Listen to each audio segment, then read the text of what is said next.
5 legislative days left before the Affordable Care Act tax credits expire. And we have yet to see a Republican plan to prevent tens of millions of Americans from experiencing dramatically increased premiums, copays, and deductibles.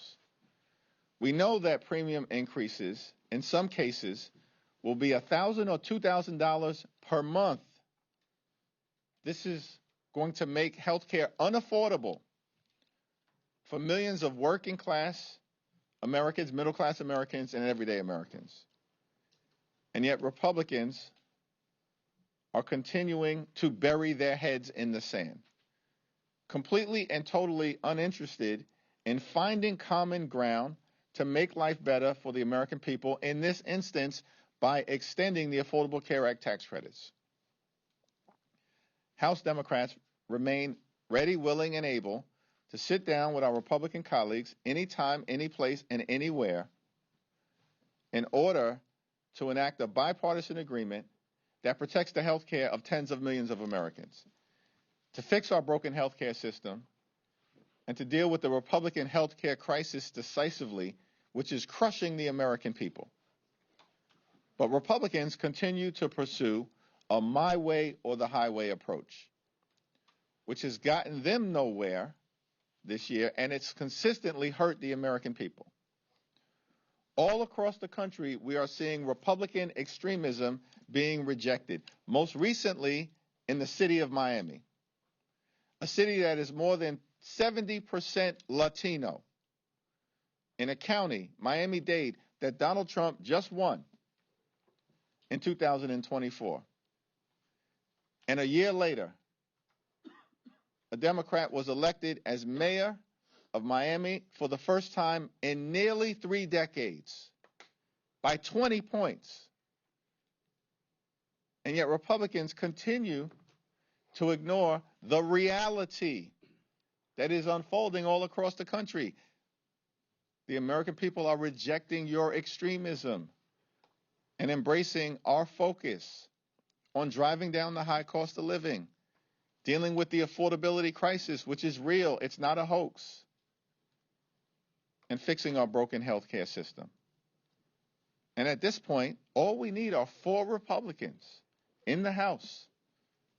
There are 220 of you. All we need are 4 Republicans to partner with us. Let's find a path forward, and we can extend the Affordable Care Act tax credits.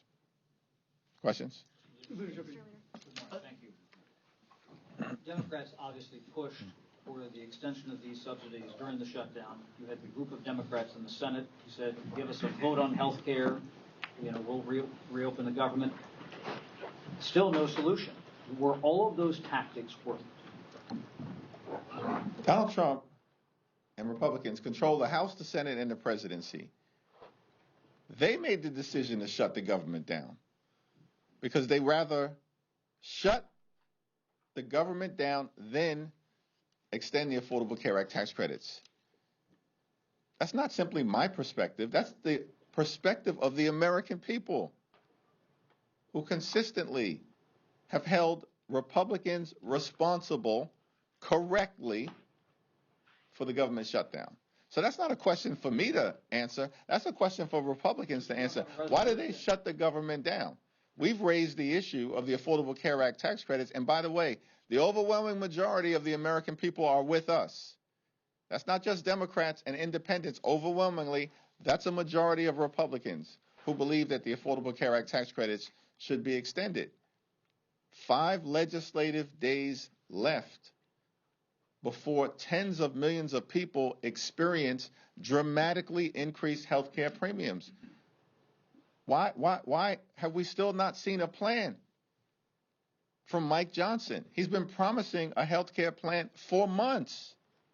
It's missing because their plan is to rip health care away from the American people. Leader Jeffries.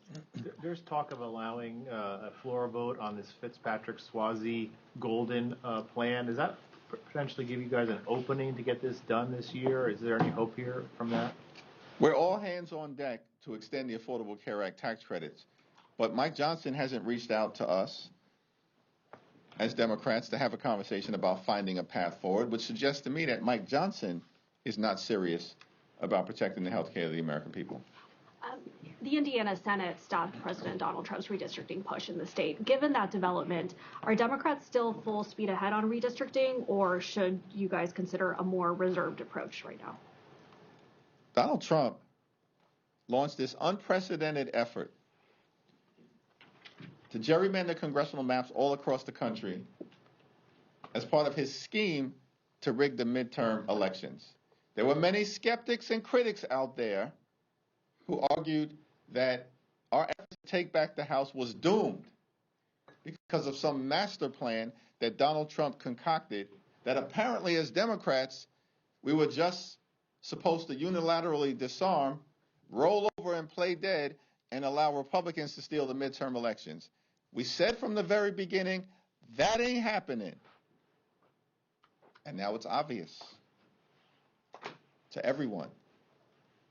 Beginning, of course, with the dramatic actions taken initially by Texas Democrats to use every tool available to them to either block the Texas scheme to rip 5 seats away from us or elevate the issue so that the American people know across the country what Republicans are up to.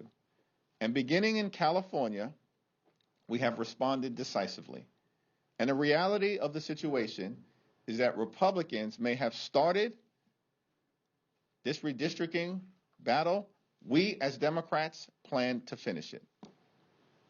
Thank you, Mr. Leader. The Trump administration earlier this week announced the settlement with some Republican-controlled states to effectively end the SAVE program, the repayment program that President Biden created during his administration. It will affect up to 7 million borrowers. You've been very critical of Republicans, saying that they're exacerbating the affordability crisis as you see it. Do you see the end of this program and what the Education Department is doing by announcing this proposed settlement as potentially hurting even more Americans who could be forced into less generous, programs, have more trouble paying their student loans back? How do you see student loan debt within the context of the affordability crisis?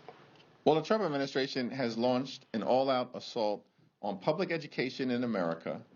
They have destroyed the Department of Education in real time. And they're going after hardworking American students, including college students, who are just simply trying to experience the American dream, an American dream that is increasingly out of reach for far too many hardworking American taxpayers. And the American people know it. And the American people also know that Donald Trump's administration and Republican policies have been a complete and total disaster.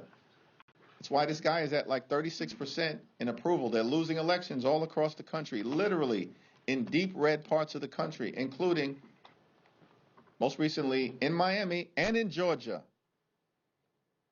where the Republicans lost a special election for a state house seat that Donald Trump had just won by more than 12 points. And so from our vantage point, listen, we want to work with anyone to find the common ground to actually solve the problems that the American people want us to solve. And that's lowering the high cost of living and fixing our broken health care system while cleaning up corruption at the same period of time. And the assault on all of the things that have been done, including trying to ease the debt burden that students across this country have confronted, is irresponsible and is further evidence of the fact that Republicans never intended to keep their promise to lower costs on day one, because they haven't done a damn thing to make that happen. Leader Jeffries. Hold on. Mr. Leader. Who's speaking? Mr. Leader, can I just ask, yesterday you voted present on this effort on the motion to table the impeachment resolution against President Trump. A number of your Democratic colleagues did as well. Do you think that the president has committed impeachable offenses? We issued a statement on that motion to table, and that statement speaks for itself. Thanks. Leader Jeffries, thank you very much. Eric Christie with The Independent. Just now, the Oversight Committee released more photos and more documents from the Epstein files. We have 7 legislative days until the Department of Justice. Why was it important to release those documents and those photos? And what else should happen if the Trump administration doesn't comply? What can Congress do if Congress doesn't comply with this? Or the DOJ doesn't comply with this? Well, the so-called Department of Justice under the Trump administration needs to comply with the law. And we as Democrats, led by Robert Garcia, the top Democrat on the Oversight Committee, are going to continue to make sure that we're holding this administration accountable. These people who are part of the Trump administration, including Donald Trump and J.D. Vance himself, all said for years that they wanted to release the Epstein files. Then they come into office and do the exact opposite. Obstruct and obfuscate, hide stuff from the American people. All we want is full transparency so that the American people can get the truth, the whole truth, and nothing but the truth. That's what the Epstein survivors deserve and have demanded.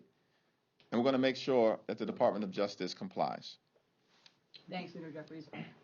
You say that at least 4 Republicans are needed to cross the aisle to get health care done. Well, there are nearly a dozen Republicans who have signed on to the discharge petition for both the Fitzpatrick bill and for the Gottheimer bill. Why not endorse one of them or both of them and encourage your members to sign on as well to get the ball rolling in that respect? We're actively reviewing those 2 discharge petitions, and we'll have more to say about it early next week. But what is clear, time is running out. Where were these Republican ideas over the last several months? You know what? They were so busy shutting the government down. Donald Trump's busy playing golf. They could find $40 billion to bail out their right-wing dictator friend in Argentina. They're pardoning people like George Santos and Rudolph Giuliani. And they're running around trying to promote their one big ugly bill, which enacted the largest cut to Medicaid in American history. That's what got the ball rolling on the Republican health care crisis. And as a result, hospitals, nursing homes, and community-based health centers are closing all across the country, including in rural America.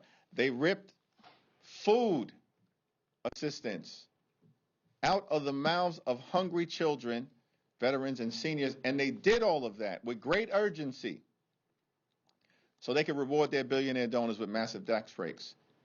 And they made those tax breaks permanent. And now at the 11th hour, they're scrambling. It still remains the case that the most direct path forward is a straightforward extension of the Affordable Care Act tax credits. And there's one discharge petition that does that. And it has 214 signatures. And all we need are 4 Republicans to join us. Just to follow up on that, though, I understand that your ideal path is a clean extension, but Republicans have made clear that they will not go for a clean extension. So would you be willing to settle for something that's not a clean extension in the name of saving these subsidies? We're going to evaluate every single good faith proposal, but it has to meaningfully provide certainty to the American people who are at risk of having their health care ripped away from them. These Republicans made those massive tax breaks for their billionaire donors permanent.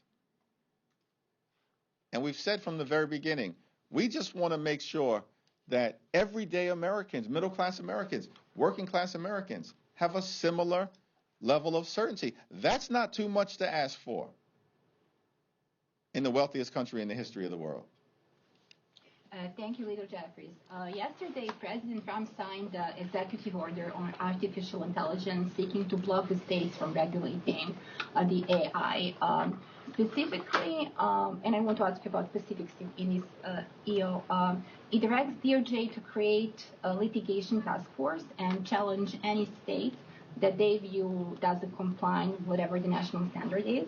It also gives powers to Secretary of Commerce to impose restrictions on state funding and also aims to regulate truthful output. So my questions to you, I have several. First, what is your position on the EO? Should Americans be concerned that the AI policy is being set through executive order instead and litigation instead of open debate in the Congress? If this approach becomes a standard, what is going to stop any future president from using DOJ to go against and challenge any state law they want? And finally, is this EO about innovation, or is it about expanding presidential powers? Well, Donald Trump has tried to conduct himself like a wannabe king from the very beginning. The American people are clearly rejecting that approach. And on artificial intelligence, this is a complicated thing, a transformative innovation that has the possibility of bringing great societal benefits, particularly in the areas of medicine and education, as it relates to reaching young people who live in historically under-resourced parts of the country. But at the same period of time, it's our view that this transformative technology in the hands of bad actors presents risks of creating societal harm. And this is why a thoughtful approach is needed. Not a my way or the highway executive order. In our view, related to Donald Trump's most recent action connected to artificial intelligence, is that he doesn't have the authority to do it. And ultimately, it's going to get struck down in court. Thank you, Mr. Leader. Some members of your party are calling for the abolition of ICE following the administration's very aggressive crackdown on illegal immigration. Is that a viewpoint that you believe has a place in your party right now as Democrats strive to take back power after Who exactly has made that? Congresswoman Alexandra Ocasio-Cortez has, Congresswoman Delia Ramirez has, also Patty Garcia, who is running to replace Chuy Garcia, Graham Plattner as well. They have said that this should not exist and it should cease. Yeah, I haven't had a conversation with any of those individuals about their perspective. What we do know is that the American people believe that Donald Trump's deportation efforts have been completely and totally out of control, unacceptable, and un-American. That's the reality of what Donald Trump has unleashed on law-abiding immigrant communities all across America. And the American people are rejecting it, which is why Donald Trump is also underwater in terms of public approval on immigration. Now, we believe, as Democrats broadly, that we need a strong and a secure border consistent with our history and experience as a nation anchored in the rule of law. Donald Trump doesn't believe in the rule of law, and neither do his sycophants who serve in Congress, who have failed to understand that we're a separate and co-equal branch of government, not a wholly owned subsidiary of the Trump cartel, because that's how they behave. So we believe in the rule of law, and part of that is a strong border. But at the same period of time, we're a nation of immigrants. And so we're going to continue to defend dreamers, defend farm workers, defend farm country, defend law-abiding immigrant families and communities across the country who are part of the ingredient of American exceptionalism. That's our position. And we do have a broken immigration system. Everybody thoughtful who's taken a look at it understands that. But the way to solve it is not a my way or the highway approach, and it certainly is not the Trump deportation machine. He promised that he was going to target violent felons. No one would have any issues with that. He's not deporting violent felons. He's deporting law-abiding immigrants, veterans who've served this country, children who are actually American citizens, grandmothers and grandfathers, gardeners, and communities across the country are rejecting it. Mr. Leader, as sort of a follow-up to that question, today Congressman Abe Hamadeh is inviting families who've had family members killed by undocumented immigrants to the Capitol. Who is that? Abe Hamadeh of Arizona. Okay. And I want to ask about 2026 and how you're encouraging border state Democrats to respond to messaging such as this, because it was a big issue in 2024, and it appears that some Republicans are ready to message on it in 2026. We'll let border state Democrats speak for themselves, and I've got great confidence in them. I think I just articulated our view on immigration generally, and that, I believe, is a position that's broadly held by Democrats all across the country. Listen, Republicans are desperate to try to find a path out of the electoral disaster that they're experiencing right now. This year has been a complete and total failure for the American people. And Republicans are on the run. The reason why this whole gerrymandering scheme was launched is because Republicans know that if a free and fair election were held, they're done in the House of Representatives. It was always a myth and a fantasy that some big mandate was attached to what happened in November of 2024 that we never bought into. Why? Because we're only 3 seats short. This is the closest majority that any party has had since the Great Depression, and it's all now falling apart. And everybody sees it. And they can't project this fake strength to the American people anymore because they failed the American people on the economy, on health care, and the extremism that has been unleashed on the American people is completely and totally unacceptable. So our view generally, as Democrats, we're going to solve problems for everyday Americans because we believe in this great country of ours, you work hard, you play by the rules, you should be able to live the good life. An affordable life, a comfortable life. Good paying job, good housing, good health care, good education for your children, and a good retirement. Which means to my Republican colleagues, keep your extreme hands off of Social Security and Medicare at all times. And far too many people in this country, wealthiest country in the history of the world, are struggling to live paycheck to paycheck because there is an affordability crisis. It's not a scam. It's not a hoax. It's a crisis. And Democrats are committed to doing something about it. Republicans continue to bury their heads in the sand. Thank you. Thank you. Subscribe to One India and never miss an update. Download the One India app now.